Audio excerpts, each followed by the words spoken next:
tayo.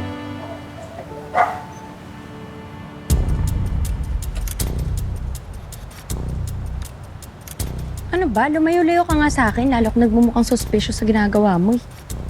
Hindi, wow. Ano sabi mo? Dito lang ako.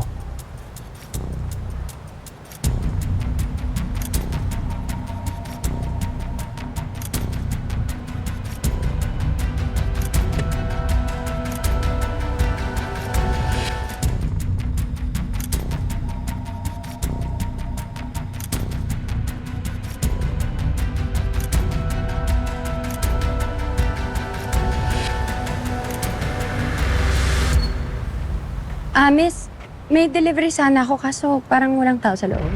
Umalis na sila dyan. Sa iba na daw magpapasko. Saan daw sila pupunta? Ang sabi nung yaya, mag-a-upload na daw yung amo niya sa January. Kaya baka nalimutan na siguro yung package. Sige, una na ako. Salamat.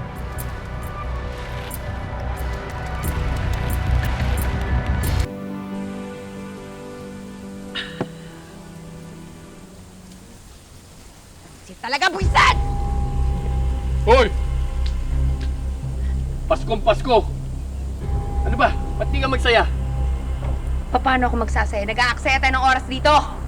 Ang sabi mo sa akin, di ba tutulungan mo ako makuha yung anak ko? Saan naman tayo magsisimula? Eh, hindi mo nga alam kung nasan sila ngayon eh. Baka sign na yan na mag-move on ka na. Kasi magkasama na sina Jordan at Christy. So, hayop ako. Babae ka. Kailan? Hoy! Tumigil nga kayo! May naisip na akong paraan para malaman natin kung saan nagdulungga yung Jordan na yan. Ano? Simple lang, si Leon. Imposibleng hindi niya alam kung nasaan nakatira si Christy. May anak sila, di ba?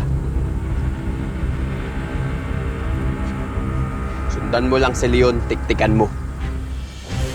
Sige, ibibigay ko sa kanila tong Paskong to. Pero humanda sila sa gagawin kong pasabog bago magbagong taon. Sabi mo eh. Masaya ka muna. Tuloy, tuloy, tuloy!